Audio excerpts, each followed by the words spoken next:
السلام علیکم ورحمۃ اللہ وبرکاتہ۔ امید کرتی ہوں کہ آپ خیر و عافیت سے ہوں گے۔ آئیے جانیے زندگی کو محسوس کیے بغیر دنیا فانی سے گزر جانا۔ جنت کا آغاز دنیا ہی سے ہو جاتا ہے۔ حضرت بابا فرید گنج شکر رحمۃ اللہ علیہ سے کسی نے پوچھا کہ بہشتی دروازے دنیا میں نہیں ہوتے۔ انہوں نے جواب دیا، جس کی دنیا میں نیت، ارادہ اور عادات جنتی والی نہیں ہیں، وہ آگے کیسے جنت میں جائے گا؟ اللہ تعالیٰ فرماتا ہے، میں نے دنیا میں جن نعمتوں سے تمہیں نوازا تھا، کیا وہ تیرا حق تھا؟ وہ تو تیرا حق نہیں تھا۔ اگر وہ تیرا حق نہیں تھا تو پھر دنیا تیرے لیے تو جنت تھی۔ تو نے جنت کو جہنم خود بنایا۔ تو نے قدر نہیں کی، احساس نہیں کیا، زندگی کو محسوس نہیں کیا، زندگی کو ضائع کیا، زندگی کو بیکار کر دیا۔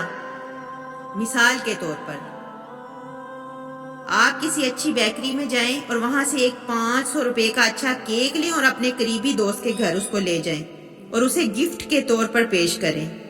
یہ 500 روپیہ آپ کے لیے 500 روپیہ نہیں رہے گا، وہ تحفے میں بدل جائے گا۔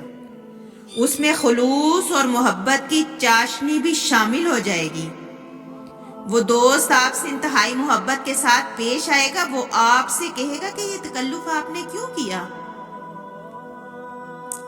لیکن اگر اگلے ہی لمحے وہ آپ کا دیا ہوا کیک اٹھائے اور زمین پر پٹخ دے تو ایک لمحے کے لیے سوچئے کہ آپ کے دل پر کیا گزرے گی۔ بات 500 روپے کی نہیں ہے، بات آپ کے خلوص، چاہت اور تحفے کی ہے۔ اس طرح کائنات کے مالک نے زندگی بھی تحفے کی شکل میں ہمیں دی ہے۔ سوچئے کہ ہم زندگی کے ساتھ کیا سلوک کرتے ہیں۔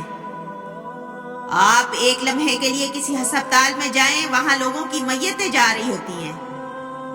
آپ ان سے پوچھیں کہ کیا ہوا؟ وہ جواب دیں گے کہ بس وقت پورا ہو گیا تھا۔ وقت پورا ہو جائے تو انسان میت ہے، پھر صدیوں کا فاصلہ ہے، نام مٹ جائے گا، ہر چیز مٹ جائے گی، وجود ہی ختم ہو جائے گا۔ آپ کے پاس کائنات کا سب سے بڑا خزانہ یہ زندگی ہے۔ آپ اسے محسوس کیجئے۔ اگر آپ کے 5 روپے کسی نالی یا گٹر میں گر جائیں تو آپ اسے نکال لیں گے اور اس کی قدر کریں گے۔ اگر زندگی کا دن ضائع ہو جائے تو اس کی قدر ہی نہیں کی جاتی۔ یہ زندگی، اس کا ایک ایک لمحہ اللہ کی امانت ہے۔ اللہ تعالیٰ نے ہمیں ہماری اوقات سے زیادہ دیا ہے۔ ایک لمحے کے لیے سوچئے، اور وہ زندگی جو اللہ تعالیٰ نے ہمیں دی ہے اسے محسوس کیجئے۔ غور کیجئے کہ ہم اپنی زندگی کے ساتھ کیسے پیش آ رہے ہیں۔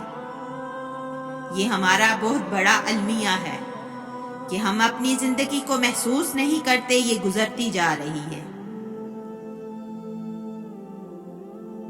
غور کیجئے گا اس بات پر کہ ہم نے زندگی کس طرح سے گزارنی تھی اور کس طرح سے گزار چکے ہیں اور کس طرح سے گزار رہے ہیں۔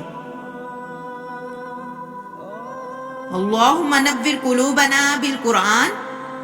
اللہ پاک ہمارے سینوں کو قرآن کے نور سے منور فرمائے۔ وآخر دعوانا ان الحمد للہ رب العالمین۔